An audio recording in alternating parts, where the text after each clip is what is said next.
హల్లెలూయా! దేవునికి స్తోత్రం. మనమందరం ఈ విధంగా కలుసుకోవడానికి ఇంకొకసారి అవకాశం ఇచ్చిన యేసు ప్రభు వారికి వందనాలు. మనం కూడికలోనికి ప్రవేశించే ముందుగా మనం ఒక చిన్న ప్రార్థించుకుందాం. ప్రభువా, దేవా, సర్వాధికారి, మాకు ఇంకొకసారి ప్రార్థించుకునేందుకు అవకాశం ఇచ్చినందుకు వందనాలు తండ్రి. మీరు మా కొరకై చేసిన ప్రతి ఒక్క మేలుని బట్టి మీకు వందనాలు, స్తుతులు, స్తోత్రాలు తండ్రి. మేమందరం ఈ విధంగా గొప్పగా కలుసుకోవడానికి మీరు ఇచ్చిన ఈ అవకాశంని బట్టి వందనాలు తండ్రి.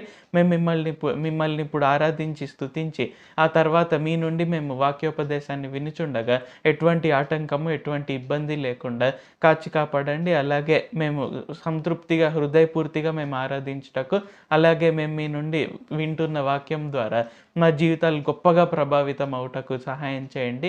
నజరేయుడైన సర్వశక్తిగల యేసుక్రీస్తు నామములో ప్రార్థిస్తున్నాం తండ్రి. ఆమేన్. Thank you Jesus. దేవుడు మనల్ని అందరినీ ఆశీర్వదించును గాక.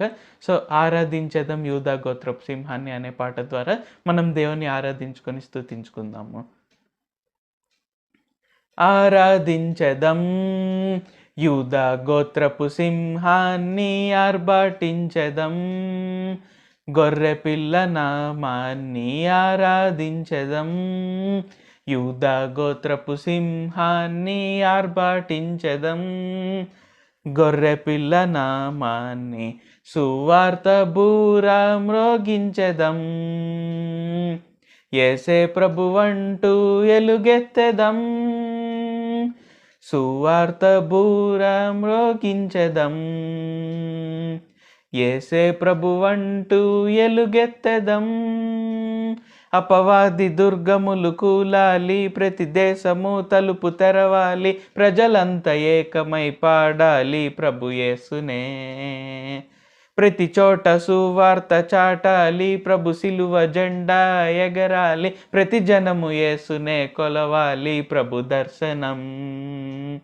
ఆరాధించెదం యూదా గోత్రపు సింహాన్ని, ఆర్భాటించెదం గొర్రె పిల్ల నామాన్ని, ఆరాధించెదం యూదా గోత్రపు సింహాన్ని, ఆర్భాటించెదం గొర్రె పిల్ల నామాన్ని.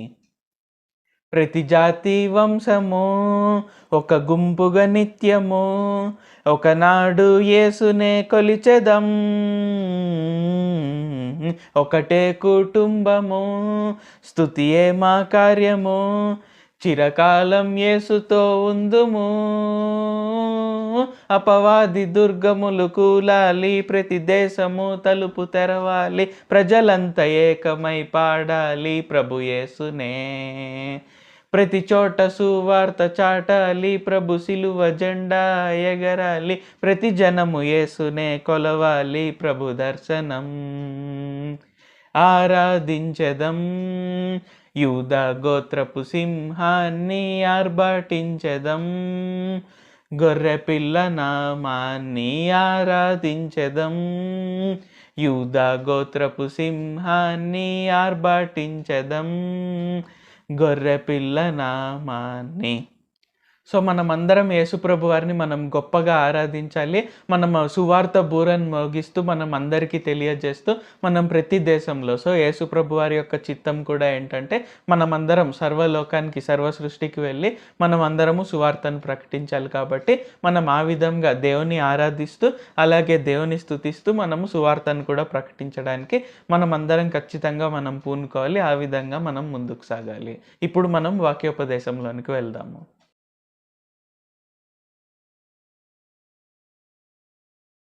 హల్లెలూయా! దేవునికి స్తోత్రం. మనమందరం ఈ విధంగా కలుసుకోవడానికి అవకాశం ఇచ్చిన దేవునికే వందనాలు. అందరూ బాగున్నారా? ఇప్పుడు మనము వాక్యోపదేశంలోనికి వెళ్ళిపోదాం. మనం డిస్కస్ చేయాలనుకుంటున్న వాక్యోపదేశం ఏమిటంటే, దేవుడైన యేసుప్రభు వారు మనల్ని ఎలా కాపాడుతారు, మనకు ఎటువంటి ప్రొటెక్షన్ అనేది దేవుడైన యేసుప్రభు వారు ఇస్తారు, మనల్ని ఎలాగ దేవుడైన యేసుప్రభు వారు రక్షిస్తారు అనేది మనం చూసుకుందాం. కొన్ని ఎగ్జాంపుల్స్ అలాంటివి బైబిల్లో ఎలాగ దేవుడైన యేసుప్రభు వారు ఆయననే నమ్ముకున్న కొందరు వ్యక్తులను ఎలా కాపాడారు అది మనం చూసుకుందాం. ఇప్పుడు మనము 27వ కీర్తన 14వ వచనం చదువుకుందాం. ధైర్యం తెచ్చుకొని నీ హృదయంను నిబ్బరముగా నుంచుకొనుము, యెహోవా కొరకు కనిపెట్టుకొని ఉండుము. మనం ఈ వచనం చూసుకుంటే ఇక్కడ మనకు క్లియర్గా తెలుస్తుంది ఏంటంటే, మనకు ఎటువంటి ఇబ్బంది అయినా ఉండొచ్చు, అది ఎంత పెద్దదైనా అవ్వచ్చు, అది ఎలాంటిదైనా అవ్వచ్చు. సో, మనం సింపుల్‌గా దేవుడైన యేసుప్రభువారిని నమ్మితే చాలు. ఆయనని నమ్మి మనం ఆయననే కనిపెట్టుకొని ఉంటే, అది ఎంత ఇబ్బందికరమైన పొజిషన్ అయినా కానీ, దేవుడైన యేసుప్రభువారు దాన్ని సెట్ రైట్ చేస్తారు. ఎందుకంటే, దేవుడైన యేసుప్రభువారు అలా చేయగల సామర్థ్యం గల దేవుడు. అలాగే మనము నమ్మదగిన దేవుడు. సో, అది మనం గుర్తుపెట్టుకొని దేవుడైన యేసుప్రభువారికి మనం కృతజ్ఞతాస్తుతులు చెల్లిస్తూ, మనము ఆయన మనకున్నాడు అనే విశ్వాసంతో మనం ముందుకు సాగాలి. సో, అలాగ ఎళ్తున్నప్పుడు మనకి ఎటువంటి ఇబ్బంది ఉండదు. సో, మనం చూసుకుంటే మన మన ప్రాబ్లమ్స్ అనేవి మన ముందు ఒక కొండలాగా అనిపించొచ్చు. కానీ దేవుడైన యేసుప్రభువారు ఉన్నారు ఆ కొండ పైన. సో, ఆయన ఆ కొండని కూడా ఆయన ఒక మైనంలాగా కరిగించగల శక్తి కల దేవుడైన యేసుప్రభువారు. సో, సముద్రాలైనా సరే మనకు దారిని చూపిస్తాయి. సో, మనము ఎటువంటి ఇబ్బంది పడకుండా వెళ్ళడానికి దేవుడైన యేసుప్రభువారు ఎప్పుడూ మన పక్షంలోనే ఉన్నారు. సో, అది మనం చూసుకున్నాం కూడా. దేవుడైన యేసుప్రభువారు మోషే ఇంకా ఇజ్రాయేలీలందరూ ముందర సముద్రము, వెనకాల ఐగుప్తు సైన్యం ఉన్నప్పటికీ వాళ్ళకి ఎటువంటి ఇబ్బంది కలగకుండా దేవుడైన యేసుప్రభువారు ఎర్ర సముద్రాన్ని 2 పాయలుగా చీల్చారు. అప్పుడు ఇజ్రాయేలీలందరూ ప్రశాంతంగా వెళ్ళగలిగారు. సముద్రం మధ్యలో నడుచుకుంటూ వెళ్ళగలిగారు. అలాగే వెనకాలొస్తున్న ఐగుప్తీయ ఆర్మీ కూడా వాళ్ళ నీళ్ళలోకి రాగానే వాళ్ళందరూ చనిపోయే విధంగా నీళ్ళని దేవుడైన యేసుప్రభువారు మళ్ళీ మూసేశారు.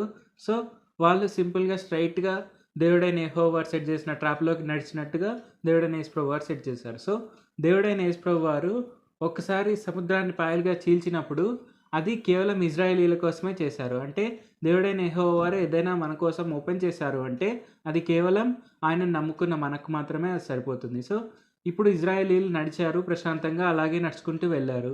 వాళ్ళు నడుచుకుంటూ వెళ్తున్నప్పుడు వాళ్ళకి ఎటువంటి ఇబ్బంది అనిపియలేదు.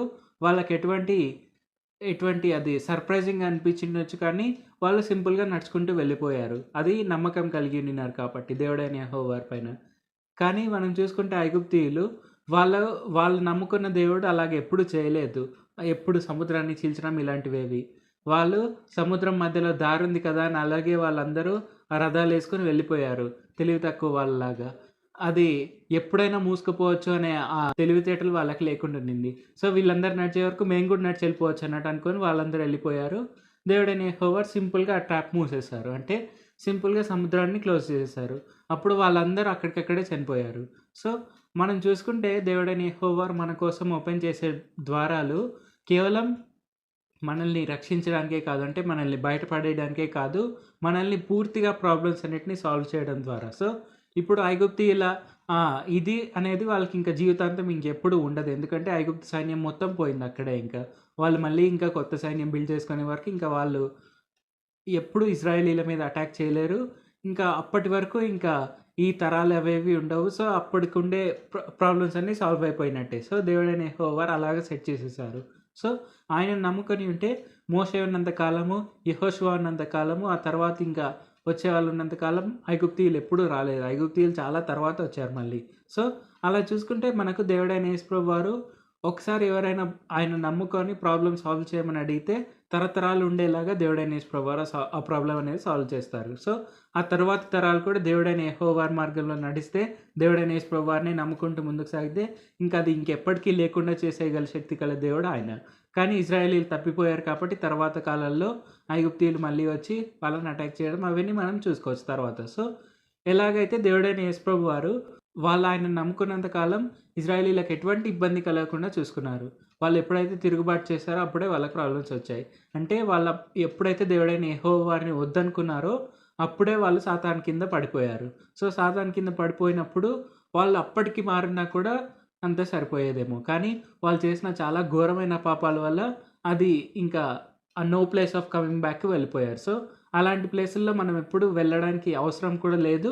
మనము ఇప్పుడు చూసుకుంటే సిలువలో దేవుడైన యేసుప్రభువారు మరణించిన తర్వాత అలాంటి ప్లేస్ అనేది లేదు. ఎంతటి ఘోర పాపి అయినా దేవుడైన యేసుప్రభువారు ఖచ్చితంగా క్షమిస్తారు. ఆయనకు అంత గొప్ప క్షమాగుణం అనేది ఉంది. సో, అది మనం గుర్తుపెట్టుకోవాలి. సో, ఇప్పుడు మన ప్రాబ్లమ్స్ ఎలాంటిదైనా అవ్వచ్చు. అక్కడ వాళ్ళకి ఎంత పెద్ద కొండలాంటి ప్రాబ్లమ్ అయినా వాళ్ళ ముందు సముద్రం ఉన్నా కానీ ఆ సముద్రాన్ని కూడా 2 పాయలుగా చీల్చగల గొప్ప దేవుడిని వాళ్ళు నమ్ముకొని ఉండినారు. సో, అలాగే మనం కూడా అంతటి గొప్ప దేవుడిని నమ్మితే మనకి ఎంతటి ప్రాబ్లమ్ అయినా ఉండొచ్చు. సో, సింపుల్‌గా అది 2 పాయలుగా చీలిపోతుంది. మనం సముద్రం వల్ల మధ్యలో నడిచి వెళ్ళేంతగా గొప్ప పొజిషన్‌లో దేవుడు మనల్ని పెట్టగలరు. సో, మనం భయపడాల్సిన అవసరం ఏమీ లేదు. మనం ఆయనను కనిపెట్టుకొని ఉంటే చాలు. సో, ఇప్పుడు మనము మొదటి ఎగ్జాంపుల్ చూద్దాం. అదేంటంటే యెహోషువ గ్రంథం 5వ అధ్యాయం 13వ వచనం నుంచి చదువుకుందాం. యెహోషువ యెరికో ప్రాంతంలోనున్నప్పుడు అతడు కన్నులెత్తి చూడగా దూసిన కత్తి చేత పట్టుకొని ఉన్న ఒకడు అతని ఎదుట నిలిచి ఉండెను. యెహోషువ అతని యొద్దకు వెళ్ళి, నీవు మా పక్షంలో నున్నవాడవా మా విరోధుల పక్షంగా నున్నవాడవా అని అడుగగా అతడు, కాదు, యెహోవా సేనాధిపతిగా నేను వచ్చి ఉన్నానెనెను. యెహోషువ నేల మట్టుకు సాగిలపడి నమస్కారం చేసి, నా ఏలినవాడ తన దాసునికి సెలవిచ్చినదేమని అడిగెను. అందుకు యెహోవా సేనాధిపతి, నీవు నిలిచి ఉన్న ఈ స్థలం పరిశుద్ధమైనది, నీ పాదరక్షలను తీసివేయమని యెహోషువతో చెప్పగా యెహోషువ అలాగ చేసెను. సో ఇక్కడ మనం చూసుకుంటే ఇక్కడ మనకు తర్వాత ఏం జరుగుతుందో మనందరికీ తెలిసిన విషయమే. సో వాళ్ళు యెరికో ప్రాంతంలో ఉన్నప్పుడు యెరికో అనేది చాలా పెద్ద గోడలు ఉంటాయి. అవి ఈజీగా పగిలిపోయే గోడలే కాదు. సో ఎందరు ఎలాగ ట్రై చేసినా కూడా యెరికో లోపల వాళ్ళ సైన్యం ఎంత, వాళ్ళ కాల్బలం ఎంత, ఇవన్నీ పక్కన పెడితే ఆ గోడను దాటిపోలేరు ఎవ్వరు. ఆ గోడని, ఆ ఇనుప ద్వారాలని, వాటెవర్ ఇనుప ద్వారాలు ఇంకేదైనా సో సంథింగ్ ఆ గొప్ప ద్వారాలని వాళ్ళు పగలగొట్టలేరు. అలాగే ఆ గోడలను వాళ్ళు పగలగొట్టి వాళ్ళు లోపలికి వెళ్ళి యుద్ధం చేసేంత సామర్థ్యం గల ఆర్మీ అప్పట్లో లేనే లేదు. సో వాళ్ళంతటి గొప్ప గోడలు కట్టించుకున్నారు యెరికో వాళ్ళు. సో వాళ్ళ సైన్యం కాల్బలం అవన్నీ పక్కన పెట్టేస్తే వాళ్ళ గోడలను పగలగొట్టగల సామర్థ్యం ఏది లేదనే ధైర్యం వాళ్ళకు ఉండింది. సో ఇప్పుడు మనం చూసుకుంటే ఇజ్రాయేలీలు వాళ్ళ కనాన్‌కి వెళ్ళాల్సినప్పుడు అంటే ప్రామిస్ ల్యాండ్‌కి వెళ్ళాల్సినప్పుడు యెరికో ద్వారానే వెళ్ళాలి. ఇంకో ఏ మార్గంలో వెళ్ళినా కూడా ఇంకా వేరే ఎనిమీస్ చాలామంది వచ్చి అటాక్ చేసే ప్రాబ్లమ్ ఉంది. యెరికో అయితే సేఫ్ రూట్ అని వాళ్ళు అనుకోనున్నారు. సో అప్పుడు యెరికోని దాటి వెళ్ళడానికి వాళ్ళు ఎలాగా వాళ్ళు ప్లాన్ చేస్తారు అనేది వాళ్ళు ఆలోచిస్తున్నప్పుడు ఇక్కడ చూసుకుంటే మనము వాళ్ళు ఎన్నో యుద్ధాలు గెలిచిన సైన్యం అప్పటికి. మనం యెహోషువ గ్రంథం మొదటి 4 అధ్యాయాలు చూసుకుంటే వాళ్ళు ఎన్నో యుద్ధాలు దాటుకొని వచ్చారు. వాళ్ళు ఎంతోమంది రాజులను చంపేశాడు యెహోషువ. అలాగే వాళ్ళు చాలా స్ట్రాంగ్ ఆర్మీ. దేవుడైన యెహోవా వారి పక్షంలో ఉన్నారు అనే ధైర్యం వాళ్ళకుంది. సో వాళ్ళు అనుకుంటే సింపుల్‌గా వాళ్ళు కాల్ తీసుకొని వెళ్ళిపోయిండొచ్చు. యెరికో మీదకి వెళ్ళి యెరికో పైన యుద్ధం అటాక్ చేసిండొచ్చు డైరెక్ట్‌గా. కానీ వాళ్ళు అలా చేయలేరు. వాళ్ళు అలా చేయలేదు. ఎందుకు అలా చేయలేదు అంటే వాళ్ళు దేవుడైన యెహోవా యొక్క కాల్ కోసం వెయిట్ చేస్తున్నారు. దేవుడైన యెహోవా వాళ్ళు యెరికోని అటాక్ చేయాలా? లేదంటే ఇంకేదైనా మార్గం తీసుకోవాలా? లేదంటే యెరికో వాళ్ళతో సంధి చేసుకొని వాళ్ళ రాజ్యం మీదుగానే పోవాలా? లేదంటే వాళ్ళపైనే యుద్ధం చేసి గెలవాలా? ఇవన్నీ వాళ్ళు ఆలోచించుకొని దేవుడైన యెహోవా కోసం వెయిట్ చేస్తున్నారు. సో అది చూసుకుంటే మనము ఎన్నో గొప్ప పొజిషన్స్ చేసిండొచ్చు. అంటే గొప్ప గొప్ప కార్యాలు చేసేసిండొచ్చు. మనము హైలీ రికమెండబుల్ ప్లేస్‌లో ఉండిండొచ్చు. అంటే అనేక మంది మనల్ని చూసి ఇతను చాలా గొప్పవాడు అని అనుకునే పొజిషన్‌లో మనం ఉండొచ్చు. కానీ మనం ఎప్పుడు కూడా మనకి పవర్ ఉంది కదా అని చెప్పి మనము ఆ పవర్‌ని డైరెక్ట్‌గా మనం దేవుడైన యెహోవా కాల్ ఉందా లేదా అంటే దేవుడైన యేసుప్రభు వారి చిత్తంలో ఉందా లేదా అని తెలుసుకోకుండా మనం మన పవర్‌ని యూజ్ చేయకూడదు ఎప్పుడు. ఎందుకంటే మనకు ఆ పవర్ ఇచ్చింది దేవుడైన యేసుప్రభు వారు. సో ఇచ్చిన దేవునికి తీసుకునేది కూడా చాలా ఈజీ. కానీ దేవుడైన యేసుప్రభు వారు ఎప్పుడు తీసుకునే దేవుడు కాదు. మనకి ఏదైనా ఇచ్చాడంటే అది ఎల్లప్పుడూ మనతోనే ఉంటుంది. సో అది మనం ప్రిజర్వ్ చేసుకుంటూ రావడానికి మనం దేవుడైన యేసుప్రభు వారి నామాన్ని ఎప్పుడూ కనిపెట్టుకొని ఉండాలి. దేవుడైన యేసుప్రభు వారిని అడిగే మనం ఏ పనైనా చేయాలి. అలాగ చేసినప్పుడు మనకు అపజయం అనేది ఎదురవ్వదు. సో మనకు తెలిసిన డెసిషన్ మనం తీసేసుకుంటే అపజయం ఎదురవ్వచ్చు. అలాగే యెహోషువ అనుకోనుంటే ఆయన యుద్ధం చేసేసిండొచ్చు. కానీ ఆ గోడల మధ్య ఆ గోడల ఆ తాకిడికి వాళ్ళు తట్టుకోలేకపోయి ఉండొచ్చేమో. అంటే వాళ్ళు ఆ సైన్యం అంతా ఆ గోడల పైనుంచి వీళ్ళపైకి ఆయుధాలు విసిరేయడము, వాళ్ళ పైన అటాక్ చేయడం వల్ల వీళ్ళు ఓడిపోయే ప్రమాదం కూడా ఉంది. సో అలాగా చేయకుండా యెహోషువ ఏం చేశారు? దేవుడైన యెహోవా కాల్ కోసం వెయిట్ చేశారు. అలాగ వెయిట్ చేస్తున్నప్పుడు యెహోవా సేనాధిపతి అంటే మనము మిఖాయేలు దూత అని అనుకోవచ్చు. సో అది అవునో కాదో మనకు తెలీదు. Just imagination. సో ఒకవేళ మిఖాయేలు దూత వచ్చాడు అనుకుందాం. సో మిఖాయేలు దూత వచ్చి ఇక్కడ ఏమని చెప్తున్నారు? యెహోవా సేనాధిపతి నీవు యెరికో పైన యుద్ధం చేయాలి. అంటే యెరికో గోడల చుట్టూ నువ్వు తిరగాలి. మనం నెక్స్ట్ అధ్యాయంలో చూసుకుంటే అంతా ఉంటుంది. యెరికో గోడల చుట్టూ ఎటువంటి ఆయుధాలు ఏమీ లేకుండా సింపుల్‌గా ట్రంపెట్స్ బూరలు ఊది దేవుడైన యెహోవాని స్తుతిస్తే చాలు. 7 రోజులు కన్సిక్యూటివ్‌గా వాళ్ళు చేయాలి ఆ పని. సో వాళ్ళకిచ్చిన పనిని వాళ్ళు తూచా తప్పకుండా పాటించారు. 7 రోజులు అలాగే చేశారు. లాస్ట్ రోజులు వచ్చే వరకు బూరలు కూడా ఊది ఇంకా బలంగా చేశారు. బలంగా చేయడం వల్ల ఏమైంది, ఆ గోడే కూలిపోయింది. అంతటి గొప్ప ఎరికో గోడలు, ఏ సైన్యము కూల్చలేని ఆ గోడలు కేవలం దేవుడైన యెహోవాని స్తుతిస్తే అది కూలిపోయాయి అంతే. సో, ఇక్కడ మనం చూసుకుంటే ఇక్కడ మనకేం అర్థమవుతుంది, దేవుడైన యెహోవాకి ఈ భూమి పైన దేనిపైనైనా అధికారం ఉంది. మనం చూసుకుంటే ఇంతకుముందు ఎగ్జాంపుల్‌లో ఆయనకు సముద్రం పైన అధికారం ఉంది అని మనకు అర్థమైంది. అంటే సముద్రాన్ని చీల్చాడు 2 పాయలుగా. ఆయన సముద్రాన్ని 2 పాయలుగా చీల్చడం వల్ల ఇజ్రాయేలీయులు దాని గుండా నడుచుకుంటూ వెళ్ళగలిగారు. ఇన్‌ఫాక్ట్ ఐగుప్తీయులు కూడా దాని గుండా నడిచారు. కానీ దేవుడైన యెహోవా క్లోజ్ చేసేసారు కాబట్టి ఆ నీళ్ళనేవి అక్కడికి ఆగిపోయాయి. సో, ఇక్కడ మనం చూసుకుంటే సముద్రం అనేది 2 పాయలుగా ఉన్నప్పుడు అది చీలిపోతే ఆ స్ట్రీమ్ అనేది ఆగిపోతుంది. అంటే ప్రపంచంలో ఇంకా చాలా చోట్లకి అది నది పారుతుంది. అంటే ఇప్పుడు ఫర్ ఎగ్జాంపుల్ రెడ్ సీ అనేది మనకు ఇజ్రాయెల్‌కి ఇంకా దాని పక్కన ఉండే ఇటుపక్క ఉండే ప్రదేశాలకి యూఏఈకి సంబంధించి ఒక దేశంలో ఏదో దేశానికి అది కనెక్షన్ ఉంటుంది. సో, మనం చూసుకుంటే ఇప్పుడు ఆ రెడ్ ఫ్లో అనేది ఒక దగ్గర స్ట్రీమ్ ఆపేస్తే దానికి ఇంకో పక్క స్ట్రీమ్ అనేది కంప్లీట్‌గా ఆగిపోతుంది. అంటే అక్కడ ఉండే వాళ్ళకి నీళ్ళనేవి ఆగిపోతాయి. సో, దేవుడైన యెహోవా ఏం చేశారు అక్కడ క్లియర్‌గా చూస్తే, ఇజ్రాయేలీల కోసం అక్కడ న్యాచురల్ ఫ్లోని ఆపేశారు దేవుడైన యెహోవా. అలాగా చూసుకుంటే మనము అక్కడ వేరే దేశాలకు నీళ్ళనేవి వచ్చిండవు కొద్దిసేపటి వరకు. ఎందుకంటే అక్కడ నీళ్ళనేవి స్టాప్ చేసేసారు దేవుడు ఆ ఫ్లో అనేది. మళ్ళీ ఆ ఫ్లో అంతా స్టార్ట్ అవ్వడానికి ఇంకా టైం పడుతుంది. సో, వాళ్ళు అవన్నీ సెట్ అయిపోయినప్పటికీ కూడా ఆ నీళ్ళన్నీ దాటుకొని మళ్ళీ ఆ నది దాటుకొని ఇంకా సముద్రంలో కలవాలంటే ఇంకా టైం పట్టదు. సో, ఆ న్యాచురల్ ఫ్లో అనేది దేవుడైన యేసుప్రభువారు అక్కడికి ఆపేశారు. ఇజ్రాయేలీయులు దేవుడైన యెహోవాని నమ్ముకొని ఆయనకే ప్రార్థించారు కాబట్టి. మోషే దేవుడైన యెహోవాకి ప్రార్థించారు కాబట్టి భూమినే దేవుడు ఆపగలిగాడు. అది దేవుడైన యెహోవాకి చాలా సింపుల్. ఎందుకంటే దేవుడైన యెహోవారే భూమిని సృష్టించారు కాబట్టి. అలాగే ఇక్కడ చూసుకున్న యెరికో గోడలు వాళ్ళు ఎంత లోపలికి తవ్వి ఆ పునాదులనేది యేసున్నారో మనకు తెలీదు. సో, వాళ్ళు చాలా స్ట్రాంగ్. అది స్ట్రాంగెస్ట్ వాల్ అని అంటారు. వాల్స్ ఆఫ్ జెరికో అనేది చాలా గొప్పవి అని అనేకులు ఇప్పటికి కూడా చెప్తారు. సో, అంతటి గొప్ప వాల్ అనేది ఇంకా ఉందా లేదా అనేది కూడా చాలామంది చెప్పలేరు. ఎందుకంటే అంతటి గొప్ప వాల్ ఇంకా ఎవరు కట్టలేరేమో అనే ఇది కూడా ఉంది. సో, ఇక్కడ మనం చూసుకుంటే ఆ యెరికో గోడల గుండా వాళ్ళు వెళ్ళడానికి దేవుడైన యెహోవా ఏం చేశారు, మళ్ళీ భూమిని దేవుడైన యెహోవా కంట్రోల్ చేశారు. సో, ఇక్కడ చూసుకుంటే వాళ్ళంత లోపలికి వేసిన పునాదులు ఎంతటి గొప్ప వాల్ అయినా కూడా దేవుడైన యెహోవాని స్తుతించడం వల్ల ఏమైంది, అది ఎర్త్‌క్వేక్ వచ్చినంత విధంగా ఆ గోడలన్నీ కూలిపోయాయి అక్కడికక్కడ. అంటే ఒక్కరు కూడా అంటే ఒక్క ఇటుక కూడా నిలబడకుండా, ఒక్క బండ కూడా నిలబడకుండా గోడ మొత్తం నేలమట్టం అయిపోయింది. వాళ్ళు కేవలం ఆ గోడల చుట్టూ తిరిగారు. దేవుడైన యెహోవా నామం పేరిట స్తుతి చేశారు.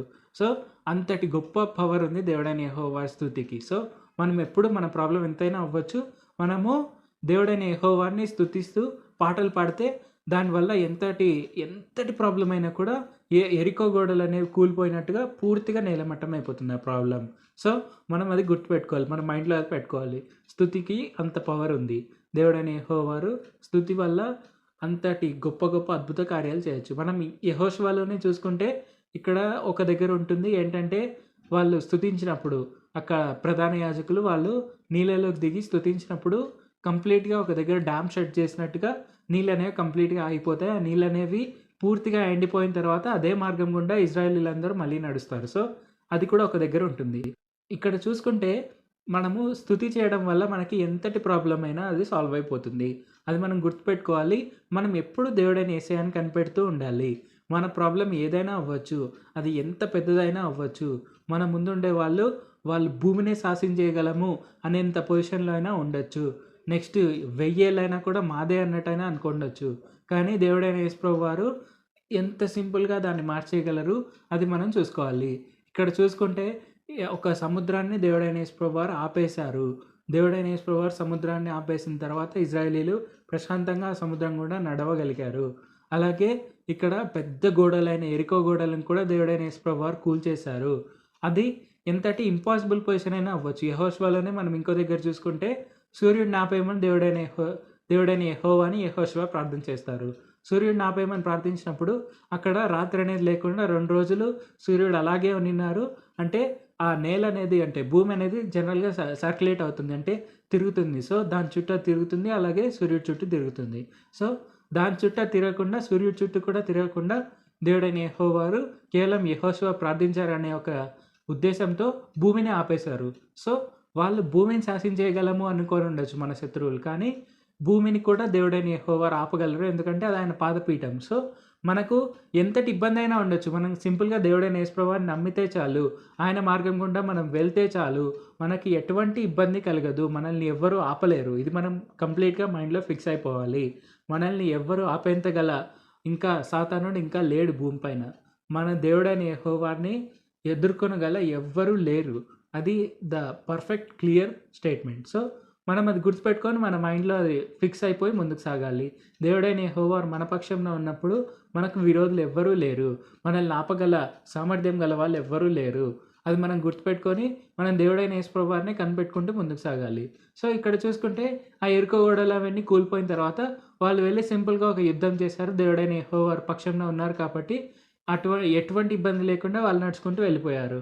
ఆ ఎరికోలో ఉండే వాళ్ళందరినీ సైన్యాన్ని అంతా చంపేసి వాళ్ళు యుద్ధాన్ని భయంకరమైన విజయం గెలిచి అక్కడ చుట్టుపక్కల ఉండే వాళ్ళందరూ కూడా ఇజ్రాయేలీలు అంటే భయపడేంత పొజిషన్ వచ్చేసింది. సో ఇప్పటికే మనం ఈ అధ్యాయంలో చూసుకుంటే ఇజ్రాయేలీల మీద దండెత్తడానికి ఎవ్వరికి ధైర్యం లేదు. 6వ అధ్యాయంలో మనం ఫస్ట్లో చూసుకుంటే ఎరికో గోడలు అనేవి చాలా పెద్దవి కాబట్టి ఎరికో వాళ్ళకి ఆ ధైర్యం ఉండింది. కానీ ఆ గోడలు అనేవి ఒకసారి కూలిపోయిన తర్వాత ఇంకా చుట్టుపక్కల ఉండే ఎవ్వరికి కూడా ఇజ్రాయేలీలను టచ్ చేసేంత ధైర్యం కూడా లేదు. సో అంతటి గొప్ప పొజిషన్లో దేవుడైన యేసుప్రభువు వారు వాళ్ళని ఎగ్జాల్ట్ చేశారు, ఎందుకంటే వాళ్ళు దేవుడైన యెహోవాని నమ్ముకొని నిన్నారు కాబట్టి. ఇన్ ద సిమిలర్ ఫ్యాషన్ మనం కూడా దేవుడైన యేసుప్రభువునే నమ్ముకొని ఆయన సువార్తనే మనం ప్రబలంగా అనేకులకు తెలియపరచగలిగితే మనల్ని కూడా ఎవ్వరూ టచ్ కూడా చేయలేరు. సో అది మనము ఎన్నో ఎగ్జాంపుల్స్లో చూసుకుంటూనే ఉన్నాము. ఇప్పటి కాలంలో కూడా చాలా గొప్ప అద్భుత కార్యాలు జరుగుతున్నాయి. సో దేవుడైన యేసుప్రభువుని నమ్ముకుంటే చాలు, మనకి ఎటువంటి ఇబ్బంది కలగదు. దేవుడైన యేసుప్రభువు వారు ఎంతటి గొప్ప వాళ్ళనైనా ఎంతటి గొప్ప గ్రూప్స్నైనా దేవుడైన యేసుప్రభువు వారు నేలమట్టం చేయగలరు. అది చాలా సింపుల్ పని దేవుడైన యేసుప్రభువు వారికి. సో మనము అది నమ్ముకొని మనం ఆయన మార్గంలో నడిస్తే మనకు అది శ్రేయస్కరము, మనము సంతోషంగా ఆనందంగా ఉండొచ్చు. అనేకులకు ఆయన మార్గంలో నడిపించడమే మన బాధ్యత. సో ఇక్కడ చూసుకుంటే మనకు క్లియర్గా అర్థమైపోయింది. సో ఎరికో గోడలు అవన్నీ కూలిపోయాయి, వాళ్ళు ఎరికో పైన విజయాన్ని సాధించేశారు. ఇక్కడ కూడా దేవుడైన యేసుప్రభువు వారు వాళ్ళని కాపాడారు. సో ఇప్పుడు మనం నెక్స్ట్ ఎగ్జాంపుల్ చూద్దాం. అదేంటంటే న్యాయాధిపతుల గ్రంథం 6వ అధ్యాయం చూద్దాం. సో ఈ సిచ్యువేషన్ అనేది మనకు తెలిసిందే. 6వ అధ్యాయంలో 11వ వచనం నుంచి జరిగేదంతా మనకు తెలుసు. 6వ అధ్యాయంలో టిపికల్గా జరిగేదంతా ఏంటంటే మిద్యానీయులు అటాక్ చేయడానికి వస్తారు ఇజ్రాయేలీలను. సో అక్కడ ధైర్యంగా ఎదుర్కొనగల సామర్థ్యులు ఎవ్వరూ లేరు అక్కడ. సో వాళ్ళు వచ్చి అటాక్ చేస్తున్నప్పుడు ఇక్కడ దేవుడైన యెహోవా వారు ఎవరిని చూస్ చేసుకున్నారు? ఒక పిరికివాడైన గిద్యోనుని దేవుడైన యెహోవా వారు చూస్ చేసుకున్నారు. ఇప్పుడు మనం 11వ వచనంలో చూస్తే యెహోవా దూత వచ్చి అబీయజ్రేయుడైన యోవాషునకు కలిగిన ఓఫ్రాలోని మస్తకి వృక్షము క్రింద కూర్చుండెను. యోవాషు కుమారుడైన గిద్యోను మిద్యానీయులకు మరుగైయుండినట్లు గానుగ చాటున గోధుమలను దుల్లుగొట్టుచుండగా యెహోవా దూత అతనికి కనబడి, పరాక్రమం గల బలాఢ్యుడా, యెహోవా నీకు తోడై ఉన్నాడు అని అతనితో అనగా.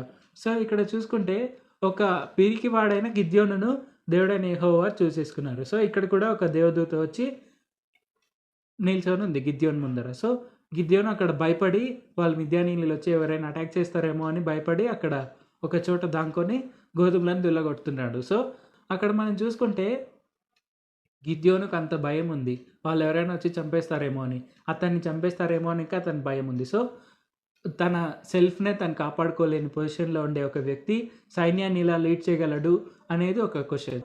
అంతటి గొప్ప భయం ఉన్న పొజిషన్లో అతను ఉన్నాడు, అంటే చాలా భయపడుతున్నాడు. అక్కడ ఎవరైనా వచ్చి తననే చంపేస్తారేమో, తన కుటుంబాన్ని చంపేస్తారేమో అని చాలా భయపడుతున్నాడు. అలాంటి ఒక పిరికివాన్ని దేవుడైన యెహోవా వారు ఏమని పిలిచారు? పరాక్రమం గల బలాఢ్యుడా.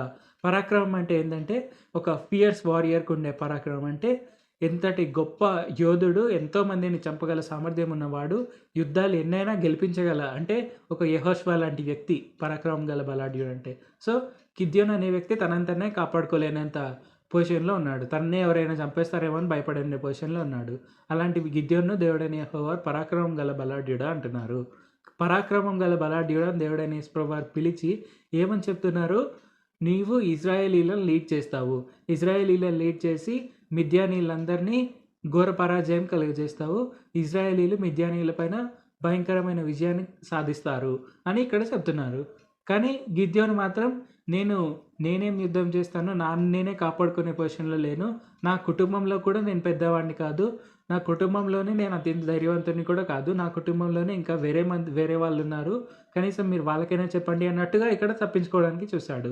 కానీ మనం చూసుకుంటే దేవుడైన యేసుప్రభువారు ఒకసారి ఫిక్స్ అయినాక దేవుడైన యేసుప్రభువారు ఖచ్చితంగా అది నెరవేరుస్తారు. ఎందుకంటే దేవుడైన యేసుప్రభువారు ఏదైనా అంతాన్ని చూసిన తర్వాతే ఆరంభిస్తారు. అంటే ఏదైనా కంప్లీట్ చేసిన తర్వాతే స్టార్ట్ చేస్తారు. సో, దేవుడైన యేసుప్రభువారికి ఆల్రెడీ తెలుసు గిద్యోను వాళ్ళందరినీ ఓడిస్తారు. గిద్యోనుకి ఎటువంటి భయం పడాల్సిన అవసరమే లేదు. సో, ఇక్కడ అది దేవుడైన యేసుప్రభువారికి తెలుసు కాబట్టి గిద్యోను వద్దకు వచ్చి గిద్యోన్ని పరాక్రమం గల బలాఢ్యుడా అని పిలిచి, అంటే అక్కడ దేవుడైన యేసుప్రభువారు పరాక్రమం గల బలాఢ్యుడు అనేది గిద్యోనుకి ఇచ్చేశాడు. సో, గిద్యోనుకి అది ఇచ్చేసిన తర్వాత పరాక్రమం గల బలాఢ్యుడు అయిపోయాడు. ఎంత పిరికివాడైనా అవ్వచ్చు, పరాక్రమం గల బలాఢ్యుడు గిద్యోను. సో, గిద్యోనుకు అంత బలం వచ్చిన తర్వాత కూడా గిద్యోను భయపడుతున్నాడు. అంటే గిద్యోనుకి ఇంకా అర్థం కాలేదు. సో, గిద్యోను భయపడి అక్కడ చాలా సంకేతాలు అడిగాడు దేవుడైన యేసుప్రభువారిని. సో, ఇది ఇలాగ చేయడం వల్ల నేను గెలుస్తానా? లేదంటే ఇలాగ చేయడం వల్ల నేను వాళ్ళపైన యుద్ధం చేయాలి. సో, ఇక్కడ ఒక రోజు ఒకలాగా, వర్షం పడితే ఇలాగా, వర్షం పడకుంటే అలాగా. సో, ఒక సంకేతాలన్నీ అడిగి క్లియర్ చేసుకున్న తర్వాత నిజంగా దేవుడైన యేసుప్రభువారు నన్ను ఎన్నుకున్నారు అనేది క్లియర్ వచ్చిన తర్వాత అక్కడ యుద్ధంలోనికి వెళ్ళాడు. అది కూడా ఎంతమందితో వెళ్ళాడు? కేవలం 300 మందితో వెళ్ళాడు. అక్కడ ఇజ్రాయేలీల ఆర్మీ అనేది చాలా పెద్దదే ఉంటుంది. కానీ అక్కడ ఉండే వాళ్ళందరిలో కూడా 300 మందితోనే వెళ్ళాడు. సో, మిద్యానీయుల ఆర్మీ అనేది ఇజ్రాయేల్ ఫుల్ ఆర్మీ కంటే కూడా ఒక 3-4 టైమ్స్ పెద్దది. కానీ ఇజ్రాయేలీల మెయిన్ ఆర్మీ అంతా కూడా కాకుండా కేవలం 300 మెంబర్స్‌తో గిద్యోను వాళ్ళ మీదకి వెళ్ళాడు. అంటే చూసుకోవచ్చు, దాదాపుగా ఒక 40-50 టైమ్స్ పెద్దది వాళ్ళకంటే ఆ ఆర్మీ అనేది. సో, అంతటి పెద్ద ఆర్మీని అటాక్ చేయడానికి మిద్యానీయుల అంత పెద్ద ఆర్మీని అటాక్ చేయడానికి గిద్యోను కేవలం 300 మెంబర్స్‌తో వెళ్ళాడు. అది కూడా దేవుడైన యెహోవా చెప్పారు కాబట్టి. సో, అక్కడికి వెళ్ళడం వల్ల ఏమైంది?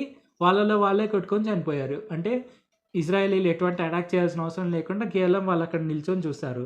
సో, కేవలం వాళ్ళు అక్కడ నిల్చొని చూశారు. వాళ్ళ కళ్ళ ముందే మిద్యానీయులు వాళ్ళలో వాళ్ళే కొట్టుకొని చనిపోయారు. అంటే అక్కడ ఉండే యుద్ధం అంతా వాళ్ళలో వాళ్ళే చేసేసుకొని ఇంకా కంప్లీట్ అయిపోయింది.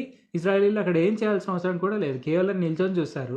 అది అలాగుంటుంది దేవుడైన యేసుప్రభువారు ఏదైనా ఒక రక్షణ ఇస్తే. సో, మనం అది గుర్తుపెట్టుకోవాలి. మనకు కూడా ఎటువంటి పెద్ద యుద్ధమైనా ఉండొచ్చు మన ముందర. కానీ మనం కేవలం దేవుడైన యేసుప్రభువారిని కనిపెట్టుకొని ముందుకు వెళ్తే మనకు దేవుడైన యేసుప్రభువారు ముందుగా ఎప్పుడూ ఒక దూతను అనేది సిద్ధపరిచి ఉంటారు. మన ముందు దేవదూత ఉంటుంది. మనలో దేవుడైన యేసుప్రభువారు ఉన్నారు. సో, మనం దేనికి భయపడాల్సిన అవసరం లేదు. మనం ఎప్పుడూ రక్షింపబడుతూనే ఉంటాము. మనకు ఎంత యుద్ధమైనా ఉండొచ్చు మన ముందర. అది వాళ్ళే కొట్టుకొని కంప్లీట్‌గా నేలమట్టం అయిపోయే పొజిషన్ కూడా దేవుడైన యేసుప్రభువారు సెట్ చేయగలరు. అది దేవుడైన యేసుప్రభువారికి చాలా సులువైన పని. సో, అది మనం మైండ్‌లో పెట్టుకొని మనము ఆయననే నమ్ముకొని ఉండాలి. ఆయనను నమ్ముకోవడం అనేది చాలా ఇంపార్టెంట్ మనకు. సో, అది మనం గుర్తుపెట్టుకోవాలి. ఇప్పుడు మనం నెక్స్ట్ ఎగ్జాంపుల్ కనుక చూసుకుంటే, సో, ఇది దేవుడైన యేసుప్రభువారు జన్మించిన తర్వాత వాళ్ళు ముగ్గురు జ్ఞానులనేది వాళ్ళు ఏం చేస్తారు? వాళ్ళు హేరోదు దగ్గరికి వెళ్ళి హేరోదు దగ్గర నుంచి ఇప్పుడు ఆ స్టార్‌ని వెతుక్కుంటూ దేవుడైన యేసుప్రభువారు పుట్టిన ప్రదేశానికి ఆ ముగ్గురు జ్ఞానులు వస్తారు. సో, ఆ ముగ్గురు జ్ఞానులు ఇప్పుడు వాళ్ళ టాస్క్ ఏందంటే దేవుడైన యేసుప్రభువారు పుట్టారు. ఇదిగో ఆ పర్టిక్యులర్ ప్రదేశంలో ఉన్నారు అని వాళ్ళు రిటర్న్ వెళ్ళి హేరోదునకు చెప్పాలి. కానీ మనం 12వ వచనంలో చూసుకుంటే వాళ్ళకి దేవదూత కనిపించి ఏమని చెప్తారు? మీరు ఆ మార్గం గుండా కాకుండా ఇంకో మార్గం గుండా వెళ్ళండి. అంటే హేరోదుని కలవద్దు అని. సో, అది హేరోదుకి అర్థమై ఏం చేయాలనుకుంటారు? హేరోదు చంపేయాలనుకుంటాడు. అంటే అక్కడ దేవుడైన యేసుప్రభువారు పుట్టారు. దేవుడైన యేసుప్రభువారు యూదులకు రాజు అయితే హేరోదు పరిస్థితి ఏంటి అని భయపడి హేరోదు నాకు ఎటువంటి ఎదురు ఉండకూడదన్నట్టు ఆ దురుద్దేశంతో దేవుడైన యేసుప్రభువారినే చంపేద్దామని రెడీ అవుతాడు. దేవుడైన యేసుప్రభువారిని చంపేయడానికి ఏం చేస్తాడు? అక్కడ ఉండే సైన్యాన్నంతా చెప్పి 2 ఏళ్ల కంటే చిన్న పిల్లలందరినీ చంపేయాలి. అప్పటికప్పుడు పుట్టిన వాళ్ళైనా సరే వాళ్ళని ఇప్పుడే చంపేయాలని ఆజ్ఞించి పంపిస్తాడు. కానీ ఈ ఆజ్ఞ ఇచ్చే కంటే ఒక రోజు ముందు రాత్రే ఏం జరుగుతుంది? మనం చూస్తే 13వ వచనంలో వారు వెళ్ళిన తర్వాత ఇదిగో ప్రభువు దూత స్వప్నమందు యోసేపునకు ప్రత్యక్షమై హేరోదు ఆ శిశువును సంహరింపవలెనని ఆయనను వెదకబోచున్నాడు. కనుక నీవు లేచి ఆ శిశువును ఆయన తల్లిని వెంటబెట్టుకొని ఐగుప్తునకు పారిపోయి నేను నీతో తెలియజెప్పు వరకు అక్కడనే ఉండుమని అతనితో చెప్పాను. సో ఇక్కడ చూసుకుంటే మనం తర్వాత వచనంలో చూసుకోవచ్చు హేరోద్ ప్లాన్ అంతా ఏమవుతుంది అనేది. కానీ హేరోదు నెక్స్ట్ డే ఏం చేయబోతున్నాడో అదే ముందు రోజే రాత్రి స్వప్నమందు యోసేపు నాకు చెప్పాడు. యోసేపు నాకు చెప్పి వాళ్ళని ఐగుప్తుకు పంపించేశారు. అంటే అక్కడ ఉండడం వల్ల వాళ్ళు వీళ్ళు ఎక్కడున్నారనేది గుర్తించలేక సో అక్కడ చనిపోతాడు. ఆ హేరోద్ చనిపోయిన తర్వాత మళ్ళీ 19వ వచనంలో మనం చూసుకుంటే, హేరోదు చనిపోయిన తర్వాత ఇదిగో ప్రభువు దూత ఐగుప్తులో యోసేపునకు స్వప్నమందు ప్రత్యక్షమై, నీవు లేచి శిశువును తల్లిని తోడుకొని ఇశ్రాయేలు దేశమునకు వెళ్ళుము. శిశువు ప్రాణం తీయజూచుచుండిన వారు చనిపోయిరని చెప్పాను. అప్పుడు అతడు లేచి శిశువును తల్లిని తోడుకొని ఇశ్రాయేల్ దేశంలోకి వచ్చాను. సో ఇక్కడ మనం చూసుకుంటే దేవుడైన యేసుప్రభు వారిని దేవుడైన యెహోవా రక్షించారు. సో ఎలాగా అక్కడ హేరోద్ వాళ్ళని చంపేయాలనుకుంటున్నారు అనేది ముందు రోజే తెలియపరిచి వాళ్ళు ఐగుప్తునకు వెళ్ళిపోయేలా చేశారు. ఐగుప్తుకు వెళ్ళి అక్కడ వాళ్ళు సేఫ్గా ఉండినారు. ఆ తర్వాత హేరోద్ చనిపోయిన తర్వాత మళ్ళీ వచ్చారు. సో ఇక్కడ చూసుకుంటే దేవుడైన యేసుప్రభుని మనం నమ్ముకొని ఉంటే మనకు నెక్స్ట్ ప్రాబ్లం ఏంటి వస్తుంది అని దేవుడైన యేసుప్రభు వారు మనకు ముందే కళల ద్వారా హెచ్చరిస్తారు. సో ఆ హెచ్చరిక అనేది వచ్చినప్పుడు మనము దాన్ని అలర్ట్గా తీసుకోవాలి. సో ఇది మనం యోబులో కూడా చూడవచ్చు. దేవుడు ఒక మారు చెప్తారు, 2 మార్లు చెప్తారు. సో ఫస్ట్ టైం దేవుడైన యేసుప్రభు వారు మనకు ఒకలాగా చెప్తారు, సెకండ్ టైం మనకు కళ ఇస్తారు. సో మనకు కళ వచ్చిన తర్వాత మనము మైండ్లో ఫిక్స్ అయిపోవాలి, దేవుడైన యేసుప్రభు వారు మనకు అలర్ట్ చేస్తున్నారు, మనల్ని హెచ్చరిస్తున్నారు అని. సో ఇక్కడ స్వప్నమందు ప్రత్యక్షమై అంటే కళ్ళలో నిద్రపోతున్నప్పుడు దేవదూత ప్రత్యక్షమై నువ్వు ఐగుప్తునకు వెళ్ళు అని చెప్పినప్పుడు వెంటనే అప్పుడే పుట్టిన దేవుడైన యేసుప్రభు వారిని అప్పుడే కనిన మరియను తీసుకొని వెళ్ళాడు. అంటే అది ఎంత ఇబ్బందికర పొజిషన్ మీరు అర్థం చేసుకోవచ్చు. అంటే అప్పుడే డెలివరీ అయిన ఒక తల్లి ఎంత నొప్పిలో ఉంటుంది, ఎంత బాధలో ఉంటుంది అనేది మనం అర్థం చేసుకోవచ్చు. కానీ దేవుడైన యెహోవా హెచ్చరించారు కాబట్టి యోసేపు ఆజ్ఞను అంగీకరించి యేసుప్రభు వారిని ఇంకా మరియను తనతో తీసుకొని వాళ్ళు ఒంటెల మీదనో ఇంకా దేని మీదనో వెళ్ళిపోయారు. సో అక్కడి నుంచి ఐగుప్తునకు వెళ్ళిపోయారు. ఐగుప్తునకు వెళ్ళిపోయిన తర్వాత హేరోదు చనిపోయే వరకు ఐగుప్తులోనే సేఫ్గా ఉండినారు. తర్వాత హేరోదు చనిపోయిన తర్వాత మళ్ళీ ఐగుప్తు నుంచి ఇజ్రాయెల్నకు వచ్చేసారు. సో ఇజ్రాయెల్నకు వచ్చినప్పుడు అక్కడ ఇంకా దేవుడైన యేసుప్రభు వారిని చంపడానికి ఎవ్వరు లేరు. సో దేవుడైన యేసుప్రభు వారికి అక్కడ క్లియర్ విక్టరీ అనేది దేవుడైన యెహోవా ఇచ్చారు. సో మనం చూసుకుంటే మనము దేవుడైన యెహోవాని దేవుడైన యేసుప్రభు వారిని నమ్ముకుంటే చాలు, మనకి ఎంతటి ప్రాబ్లం అయినా అవ్వచ్చు, దేవుడు మనకు ముందే హెచ్చరిక ఇస్తాడు. సో దాన్ని మనం ముందే అంగీకరించి ఆ హెచ్చరిక ప్రకారంగా దేవుడైన యేసుప్రభు వారు చెప్పిన మార్గంలో నడిస్తే మనము ఇంకా గొప్ప పొజిషన్లో ఉంటాము. మనకు క్లియర్ కట్ విక్టరీ అనేది దేవుడైన యేసుప్రభు వారు ప్రసాదిస్తారు. సో అది మనం నమ్ముకొని ఆయన మార్గం గుండా వెళ్తే చాలు. మనము నిర్గమకాండం 23వ అధ్యాయం 20వ వచనం, ఇదిగో త్రోవలో నిన్ను కాపాడి నేను సిద్ధపరిచిన చోటునకు నిన్ను రప్పించుటకు ఒక దూతను నీకు ముందుగా పంపుచున్నాను. సో ఇక్కడ చూసుకుంటే దేవుడైన యేసుప్రభు వారు మనకంటే ముందు ఒక దూతను పంపిస్తున్నారు. సో మనకు ఎటువంటి ప్రాబ్లం అయినా ఆ దూత ఆ ప్రాబ్లమ్ని సాల్వ్ చేసేస్తుంది. అంటే ఆ దూత మనల్ని ప్రొటెక్ట్ చేస్తుంది అని దేవుడైన యేసుప్రభు వారు చెప్తున్నారు. సో మనకు కుమారుడి స్థానం ఇచ్చారు, మనల్ని రక్షించే స్థానంలో దూతలను పెట్టారు. సో ఇది కూడా మనం చూసుకోవచ్చు. సో మనకు దేవుడైన యేసుప్రభు వారు తండ్రి, మనము ఆయన కుమారులం. కానీ దేవదూతలు ఎప్పుడు ఆయన కుమారులు కాదు. అంటే మనము దేవదూతల కంటే తక్కువ వారిగా ఈ భూమిపైన జన్మించాం. కానీ దేవుడైన యేసుప్రభు వారు దేవదూతలనే మనకు కావలి వారిగా పెట్టారు. మనల్ని రక్షించడానికే దేవుడైన యేసుప్రభు వారు దూతలను పెట్టారు. సో అది కూడా మనం నోట్ చేసుకోవాల్సిన పాయింట్. సో ఇక్కడ దేవుడైన యేసుప్రభు వారు మనల్ని రక్షిస్తూనే ఉంటారు. అది ఎలాంటి పొజిషన్ అయినా ఎప్పుడైనా మనల్ని ఎవ్వరు ఏమీ చేయలేరు. సో ఇది మనం మైండ్లో ఫిక్స్ అయిపోయి దేవుడైన యేసుప్రభు వారికి కృతజ్ఞతాస్తులు చెల్లిస్తూ మనం ఆయన మార్గంలోనే నడుస్తూ ముందుకు సాగాలి. సో ఇది మనం గుర్తుపెట్టుకొని మనం ముందుకు సాగుదాం. ప్రార్థించుకుందాం. పరిశుద్ధ జీవాధిపతి జీవంగల దేవా యేసయ్య, మాకు ఎంత ప్రాబ్లం అయినా ఉండొచ్చు, అది ఇప్పుడే మీరు సాల్వ్ చేయగల దేవుడు అని మీరు మాకు తెలియపరిచినందుకు వందనాలు తండ్రి. అది ఎంత కొండ అయినా కానీ మీరు ఆ కొండను మైనంలా కరిగించగలరు. ఎంతటి సముద్రం అయినా కానీ ఆ సముద్రాన్ని 2 పాయలుగా చీల్చగలరు. ఎంత పెద్ద గోడలైనా, ఎరికో గోడల వంటి గోడలైనా కూడా మీరు కూల్చగలరు. ఎంతటి పెద్ద ఆర్మీ అయినా కూడా మీరు ఏమీ చేయకుండా మేము చూసే పొజిషన్లో పెడతారు. ఆర్మీయే వాళ్ళలో కొట్లాడుకొని చనిపోయేలాగా చేయగలరు. మీరు ఎంతటి ఇబ్బంది కలిగించే రాజైనా కూడా మీరు అతన్ని ఒక చిటికలో తీసివేయగలరు. మాకు ఎటువంటి ఇబ్బంది లేకుండా మీరు మమ్మల్ని చూసుకుంటారని మీరు మాకు తెలియపరిచినందుకు వందనాలు తండ్రి. ఎంతటి గొప్ప ఇబ్బంది కలిగించే గ్రూప్ అయినా కానీ వాళ్ళలో వాళ్ళే కొట్లాడుకొని ఆ గ్రూపే పూర్తిగా నాశనం అయిపోతుంది అని మీరు మాకు తెలియపరిచినందుకు వందనాలు తండ్రి. యేసయ్య, మేము మిమ్మల్ని నమ్ముకొని ఉండడమే మా కర్తవ్యము. మేము మిమ్మల్ని నమ్ముకొని మీ మార్గంలో నడుస్తూ అనేకులను మీ మార్గంలో నడిపించగలడమే మా కర్తవ్యం. మీరు మాకు తెలియపరిచినందుకు వందనాలు తండ్రి. మా కర్తవ్యాన్ని మాకు తెలియపరిచినందుకు వందనాలు. మేము మీ మార్గంలో నడిచేలాగా ఉండేందుకు సాయం చేయండి. యేసయ్య, మేము మీ మార్గంలో నడిస్తే మీరు మమ్మల్ని ఎంత గొప్పగా కాపాడగలరో మీరు మాకు తెలియపరిచినందుకు వందనాలు తండ్రి. నజరేయుడైన యేసు నామములో నేను ఇప్పుడు ప్రార్థిస్తున్నాను తండ్రి. ఎవ్వరికి ఎటువంటి ఇబ్బంది ఉన్నా ఇప్పుడే పోవాలి. ఎవ్వరికి ఎటువంటి రోగాలున్నా యేసు నామంలో ఇప్పుడే ఆ రోగాలన్నీ పోవునుగాక. ఎవ్వరికి ఎటువంటి అప్పులున్నా యేసు నామంలో ఇప్పుడే అవన్నీ పోవునుగాక. యేసు నామంలో వాళ్ళకి ఇప్పుడే ఐశ్వర్యం వచ్చునుగాక.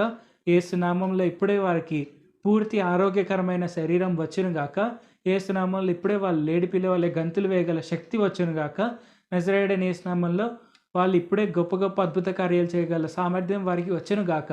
యేసు నామంలో వారందరూ మీ మార్గంలోనే నడుచుదురుగాక. నజరేయుడైన యేసు నామంలో ప్రార్థిస్తున్నాం తండ్రి. ఆమేన్. Thank you Jesus. సో మనం చూసుకుంటే దేవుడైన యేసు ప్రభు వారు మనకి ఎంతటి ఇబ్బందికర పొజిషన్లో అయినా అది మనకు సాల్వ్ చేయగల దేవుడైన యేసు ప్రభు వారు అని మనం తెలుసుకున్నాం. సో మనకు దేవుడైన యేసు ప్రభు వారు గుడ్ న్యూసెస్ కూడా తెలియపరుస్తారు. అంటే మనకు శుభ సమాచారాలు కూడా దేవుడైన యేసు ప్రభు వారు మనకు ఎప్పటికప్పుడు తెలియపరుస్తూనే ఉంటారు. సో అలాంటి పొజిషన్స్ బైబిల్లో ఎక్కడెక్కడ ఉన్నాయి అనేది మనం తర్వాత భాగాల్లో తెలుసుకుందాం. సో మనం నెక్స్ట్ టైం కలుసుకునే వరకు దేవుడు మనల్ని అందరినీ ఆశీర్వదించును గాక. ఇప్పుడు మనం ఒక కీర్తన పాడుకొని ఈ కూడికను ముగించుకుందాం.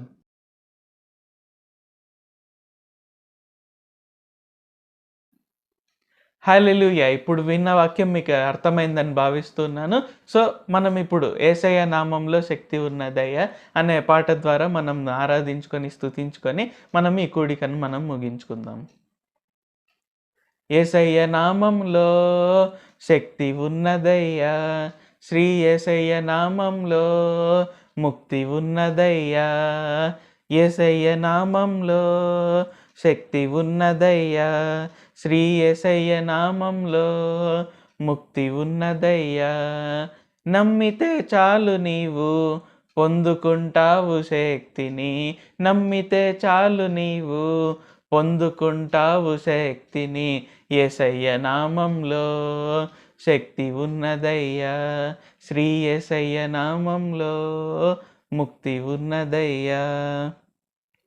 రోగికి స్వస్థతనిచ్చే శక్తి కలిగినది యేసయ్య నామం, మనసుకు నెమ్మదినిచ్చే శక్తి కలిగినది యేసయ్య నామం. రోగికి స్వస్థతనిచ్చే శక్తి కలిగినది యేసయ్య నామం, మనసుకు నెమ్మదినిచ్చే శక్తి కలిగినది యేసయ్య నామం. యేసయ్య నామంలో శక్తి ఉన్నదయ్యా, శ్రీ యేసయ్య నామంలో ముక్తి ఉన్నదయ్యా.